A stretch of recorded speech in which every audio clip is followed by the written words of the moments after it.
Akbars bija viens no varenākajiem cariem cilvēces vēsturē. Savas labvēlības un taisnīguma dēļ viņš tika dēvēts par cilvēces sargu. Turklāt savas valdīšanas laikā viņš ievērojami paplašināja un nostiprināja Indiju kā valsti. Pēc tā laika paražām Akbars ļoti bieži apbraukāja savu galvaspilsētu, sēdēdams bagātīgi izgraznotā karietē, kam priekšā bija aizjūgti 8 zirgi. Miesas sargi jau iztāliem ziņoja par cara ierašanos. Neskatoties uz visu šo pompozitāti un svinīgumu, cars izdeva pavēli apstāties ik reizi, kad kāds no viņa pavalsniekiem vērsās pie viņa ar sūdzību vai lūgumu palīdzēt. Reiz kādā no šādiem izbraucieniem pajūgs tika apstādināts, jo ar izstieptu roku pie cara vērsās kāds kroplīgs ubaks, kurš slavēja Akbaru un skaļi sacīja: tikai cars var dāvāt man laimi. Akbars pievērsa uzmanību tam, ka turpat netālu sēdēja vēl viens ubaks, kurš pretēji pirmajam skaļi kliedza: tikai Dievs spēj aplaimot cilvēku un dāvāt tam laimi.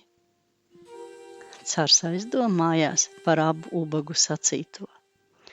Atgriezies pilī, viņš lika izcept maizes klaipu, kurā iecepa nelielu zelta stieni. Nākamajā dienā viņš speciāli devās pa to pašu ceļu. Iepriekšējās dienas notikumi atkārtojās, un Akbars atdeva maizi tam kroplīgajam ubagam, kurš lūdza viņam žēlstību.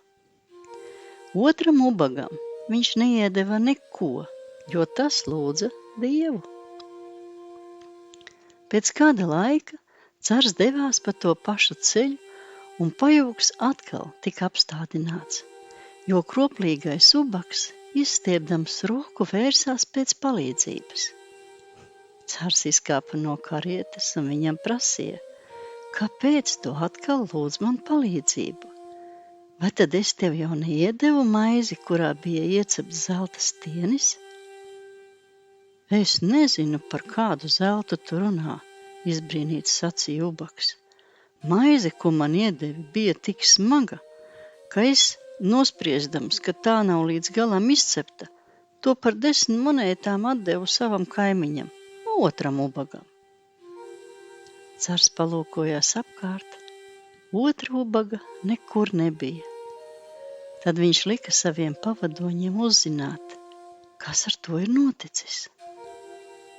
Kad viņam tika paziņots, ka šis ubaks maizi atdevis savai sievai, viņa atrada zelta stieni, nopirka māju, un viss nokārtojās. Akbars vērsās pie pirmā ubaga ar padomu turpmāk nevis lūgt viņa palīdzību, bet gan Dievam, un paļauties tikai uz Dieva žēlstību.